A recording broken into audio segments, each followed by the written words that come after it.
Bonjour, les premières, pardon. On se retrouve dans un décor un petit peu différent aujourd'hui. Vous voyez, je suis dans la savane avec, le serpent qui, est sur le point de me dévorer. Tout va bien, rassurez-vous. Hem, Là, on fait la 4e vidéo de méthode pour, la contraction et l'essai. Vous vous souvenez qu'on a fait donc la méthode pour préparer la contraction, la méthode pour rédiger la contraction, la méthode pour préparer l'essai et cette fois donc on va faire la méthode pour rédiger l'essai. Donc c'est mon grand 4 ou mon oui, je sais plus comment j'y avais fait. Bon, je vais mettre grand 2. Donc rédiger l'essai. Alors là, je vais évidemment pas pouvoir faire beaucoup de choses en même temps que vous parce que vu le temps qu'il me faut pour écrire quelque chose de la main gauche, Heu, autant vous dire que la rédaction, pour moi, ça va se limiter, à se limiter très fortement. Alors, pour rédiger l'essai, un essai, prend exactement la même forme qu'un commentaire. C'est-à-dire que vous allez faire une intro, un développement, une conclusion, avec un développement en, généralement 2 voire 3 parties et vous allez retrouver un certain nombre de choses qu'on a dites sur, la méthode de l'introduction et la méthode de la conclusion. On va revenir toujours sur les mêmes principes, sur les mêmes méthodes que ce qu'on a vu pour le commentaire. Sauf que cette fois, ce ne sera pas un texte à commenter, ce sera votre texte que vous présenterez. Alors, si, vous regardez donc, je suis toujours sur votre manuel, hein, on est à la page 134 cette fois. Donc, je lis ce qu'il y a dans, la marge à gauche. Une fois que le plan de l'essai est mis au point, il faut passer à l'étape de la rédaction en respectant les règles de construction et de mise en forme de l'introduction, du développement et de la conclusion.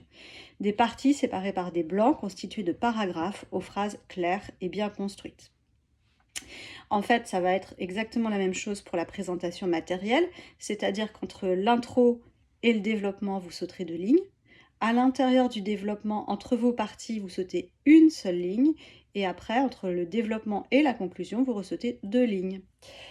Donc, on commence, petit 1, par l'introduction. Alors, je ne vais pas suivre exactement la manière dont le fait le manuel, puisqu'il vous fait directement, petit 2, rédiger le développement et la conclusion. Moi, je commence déjà par l'introduction. Donc l'introduction, c'est le même principe en fait que, les introductions de commentaires. C'est qu'on va faire une présentation de la situation, notamment, peut-être la situation historique. Donc ce qu'on appelle la mise en contexte, hein. 1re chose, mise en contexte, présentation. Moi j'appelle ça la présentation, vous pouvez appeler ça donc présentation avec le contexte. Donc, ce contexte, il faut donc, expliquer un petit peu le thème dans, sa dimension sociale, historique ou littéraire. Donc, présentation, contexte. Contexte historique, vous avez l'habitude puisque, c'est ce qu'on fait souvent pour les commentaires. Donc contexte historique. Social, ça remplace un peu, les mouvements littéraires, par exemple. Donc, contexte historique, social, littéraire. Alors, juste une petite précision, il va être peut-être un petit peu plus difficile de travailler sur le contexte littéraire puisque votre texte de contraction est un texte contemporain. Par contre, vous pourrez évoquer la dimension littéraire quand vous travaillerez, enfin quand vous donnerez des exemples tirés de l'œuvre intégrale, donc Olympe de Gouges, ou du texte complémentaire de Montesquieu. Une fois que vous avez fait votre présentation, vous allez faire annoncer votre problématique. Alors, si vous avez été, si vous avez été capable de reformuler correctement la problématique avec vos propres mots, ça serait l'idéal. Si jamais vous êtes vraiment en panne d'inspiration, vous allez recopier le sujet tel qu'il vous est posé, la question telle qu'elle vous est posée. Donc, la problématique, la question qui est posée,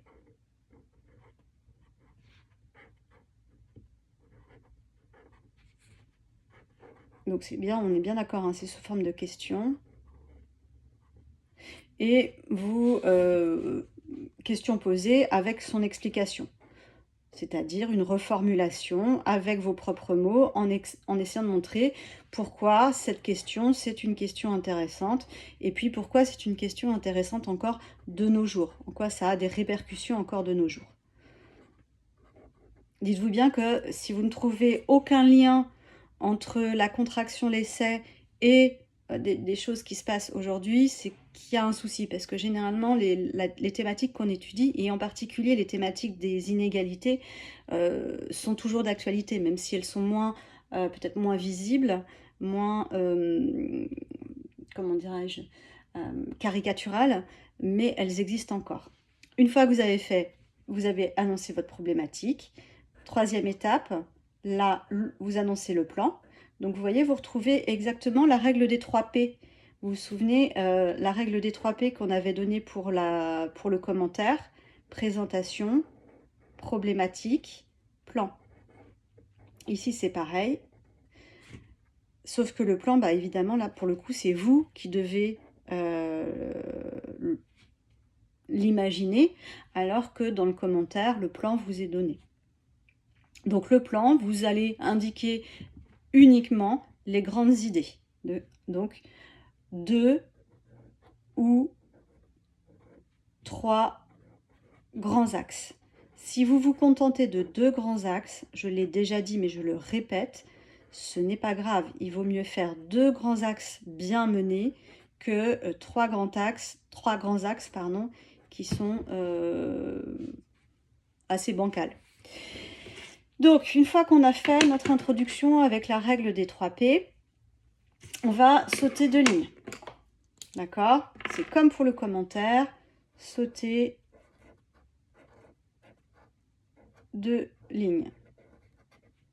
Et on en arrive ensuite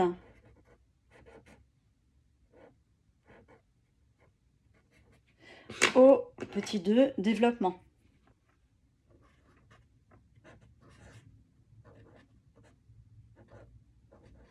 Je vous rappelle que si je m'enquiquine à faire ces vidéos et à être aussi lente, c'est aussi pour que vous ayez le temps de faire vos fiches mémo. Parce que sachez bien que ces cours-là que je vous fais en ligne, je les referai pas en classe, d'accord? Donc vous y référez, mais c'est clair que si vous avez fait l'effort de faire 4 fiches mémo, une sur la préparation de la contraction, une sur la rédaction de la contraction, une sur la préparation de l'essai et notre dernière sur la rédaction de l'essai, vous êtes, voilà, normalement vous êtes parés. Hein. Moi, quand je vais revenir, je vous donnerai un sujet qu'il faudra faire. Alors, sans doute pas en classe parce qu'on ne va pas avoir le temps, mais un sujet que vous aurez à faire à la maison. Donc, d'où l'intérêt de maîtriser quand même globalement la structure et les questions et les différentes étapes pour réussir la contraction et l'essai. Donc une fois qu'on a fini notre intro, on va passer à la rédaction du développement. Donc le développement, il est fait, donc on l'a dit, en 2 ou 3 grands axes et ça se présente exactement de la même manière, c'est-à-dire que vous allez annoncer votre grand 1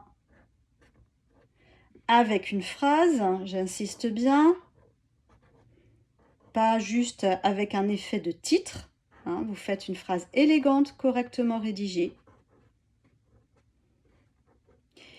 Et une fois que vous avez annoncé votre grand 1, bah, vous allez annoncer le petit 2, votre premier argument, votre deuxième argument.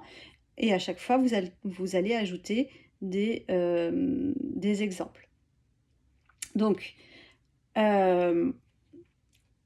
vous annoncez donc le petit 1, c'est-à-dire argument 1, que vous expliquez, bien sûr, et vous citez. Alors, concernant ces citations, évidemment, comme vous n'allez pas avoir Olympe de Gouges sous les yeux, vous ne pourrez peut-être pas vous souvenir de tout. Mais il y a quand même des petites citations qui sont des citations clés et je vous les donnerai quand je reviendrai. Il y aura des choses qu'on surlignera vraiment dans le texte d'Olympe de Gouges et ce sera des choses qu'il faut si vous êtes capable de les remettre dans votre essai, ça fera du plus, parce que ça montrera que vous connaissez très bien l'œuvre d'Olympe de Gouges. Si jamais vous faites référence au texte du support de contraction, vous l'avez sous les yeux, donc là vous pouvez faire des citations précises, entre guillemets. Si vous ne pouvez pas faire de citation parce que vous n'avez pas le texte précisément en tête, vous en faites une allusion. Au lieu de citer, vous allez faire des références. Hein. Des références, vous essayez de faire des références précises. Donc, à chaque fois, on est d'accord, hein, ces références, ça fait partie de... alors, je mets aussi exemple. Voilà, citation, exemple. Comme ça sera mieux pour vous. Hop. Tout ça étant tiré donc soit de l'œuvre intégrale, soit du texte à contracter, soit de vos connaissances. Hein, donc, je le marque hein, en dessous. Exemple, OI pour œuvre intégrale, plus texte complémentaire, donc celui de Montesquieu qu'on fera ensemble.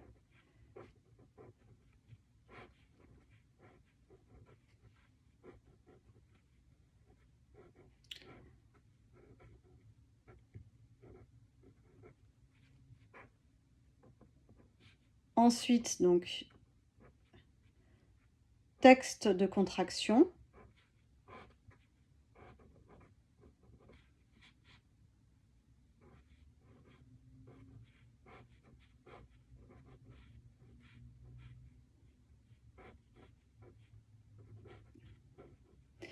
Et vos connaissances. Vous pouvez bien évidemment mettre plusieurs exemples pour un seul et même argument.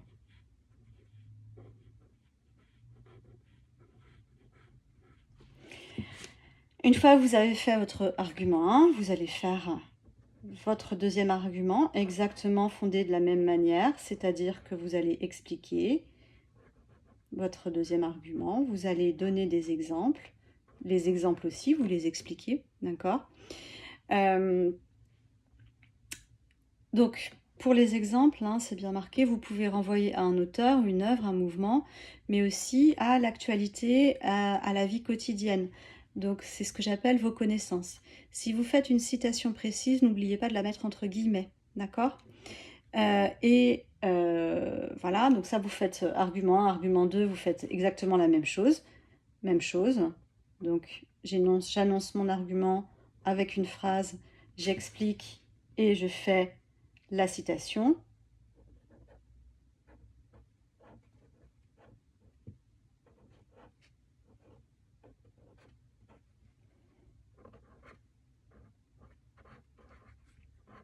La citation ou l'exemple, hein, on est d'accord. Si j'ai un troisième argument, je fonctionne de la même manière. Si j'ai pas de troisième argument, je passe à ma deuxième partie, en n'oubliant pas deux choses, que à la fin de mon grand 1, on fait une phrase de transition, c'est-à-dire un bilan du grand 1, donc phrase de transition. La phrase de transition, je vous rappelle qu'elle permet de faire un bilan de ce qui a été dit dans le grand 1 et annoncer ce qu'il y a dans le grand 2. Petite chose aussi, alors ça peut paraître peu important, mais si, ça l'est, parce que ça permet à votre correcteur de bien voir, de bien suivre la logique de votre raisonnement. Il ne faut pas oublier, au niveau des arguments, donc de placer des alinéas, de commencer toujours vos arguments par un alinéa, et de penser aussi à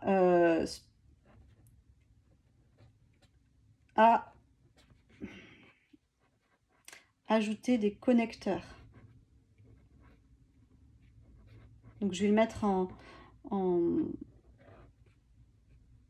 avec un petit trait, un petit triangle.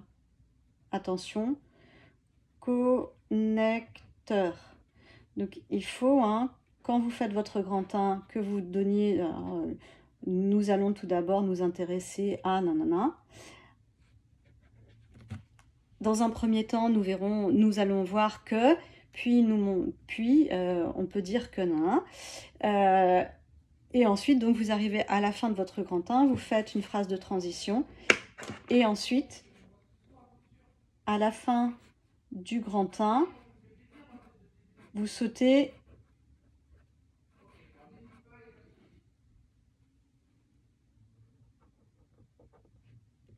une ligne.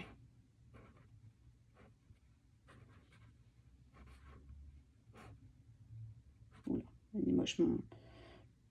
c'est pas grave. Donc, vous sautez une ligne. Ensuite, vous faites la même chose.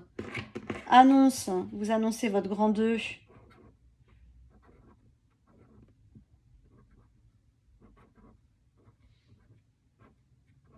Avec une phrase.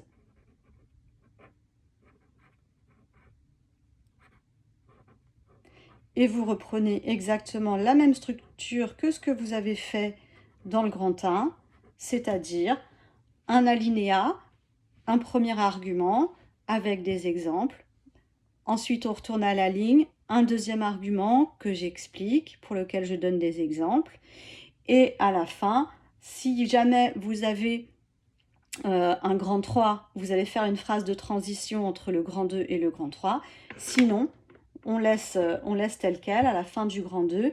Et à la fin du grand 2, si c'est la fin, si vous n'avez pas de grand 3, vous sautez 2 lignes.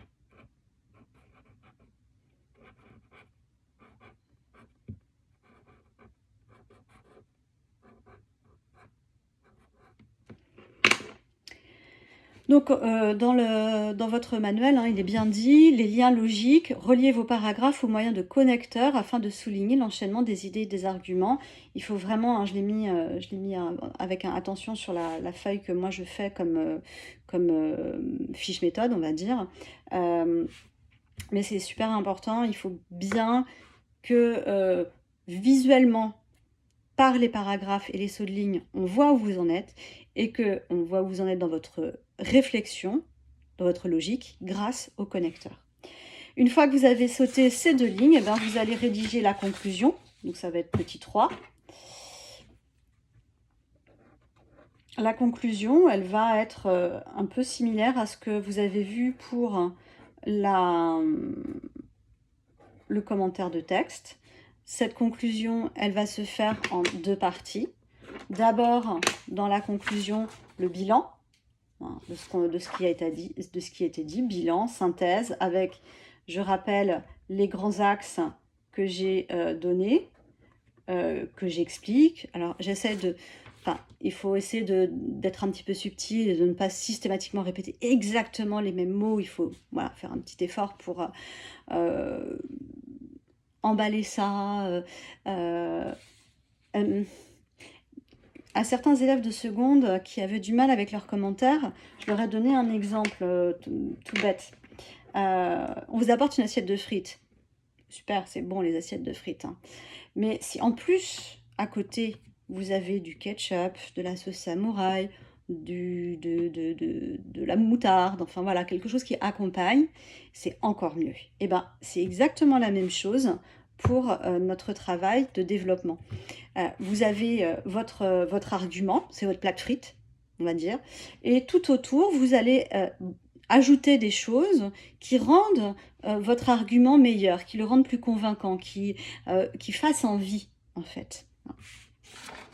Donc, ma conclusion, je fais mon bilan, je résume les réponses que j'ai apportées à la problématique. Donc, dans le bilan, je rappelle la problématique et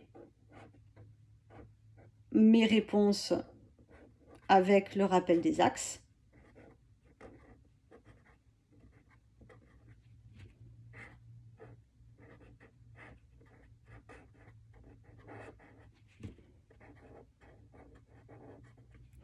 Et dans la deuxième partie, donc votre manuel parle d'élargissement.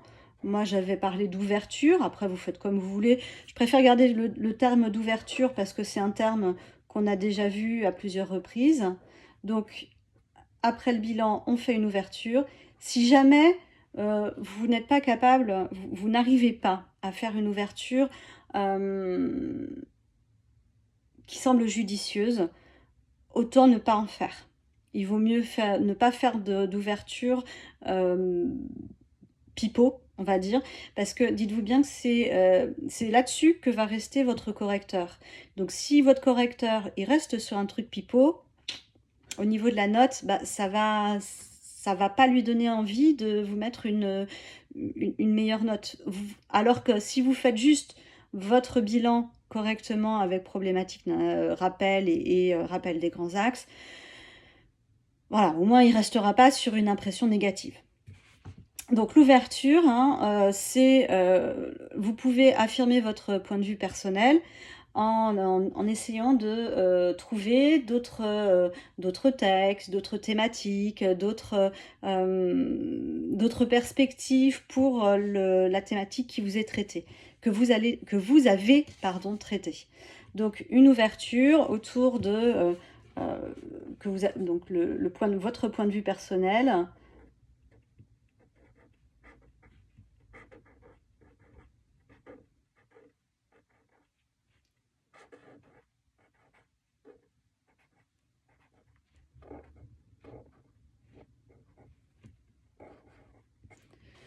Ça peut être des références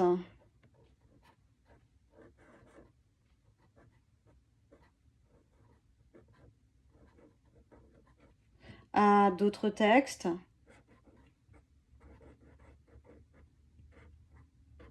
d'autres œuvres. Alors c'est pour ça d'ailleurs que je vais vous faire un cours, je vous ai dit, un cours d'1 heure sur la masculinité et féminité dans la chanson.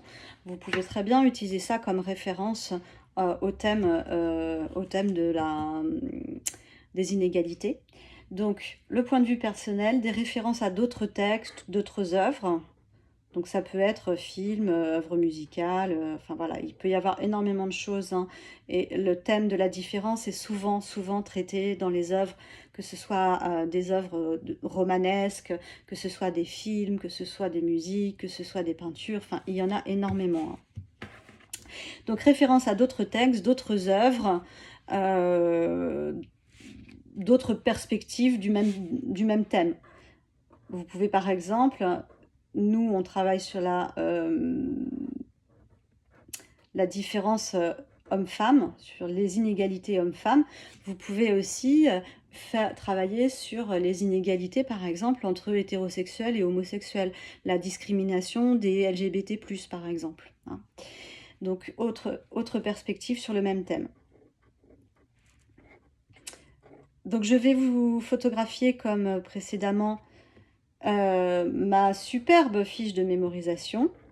Et puis ensuite, je vais revenir vers vous dans ma dernière vidéo sur quelques exercices pour rédiger l'essai. Voilà, je vous laisse pour le moment et j'espère que vous avez eu le temps de construire votre belle fiche mémo. Je vous rappelle que vous pouvez tout à fait me contacter pour prendre un petit rendez-vous, un créneau d'1 heure pour préparer l'oral. Donc voilà, n'hésitez pas, même le week-end, enfin, je suis quand même assez disponible et je peux vous réserver un créneau d'1 heure pour que vous travailliez, vous entraîniez sur l'oral parce que vraiment le bac blanc il approche. Je vois que je ne suis pas là et que en gros, j'espère revenir le 13. Et on sera en fait à peine 1 mois du bac blanc. Et 1 mois, ça va vraiment très très vite, quoi. Voilà, je vous souhaite une bonne fin de journée, une bonne matinée en fonction de l'heure à laquelle vous regardez cette vidéo. Et donc je vous retrouve très vite pour la vidéo sur les exercices sur la rédaction de l'essai. Voilà, au revoir.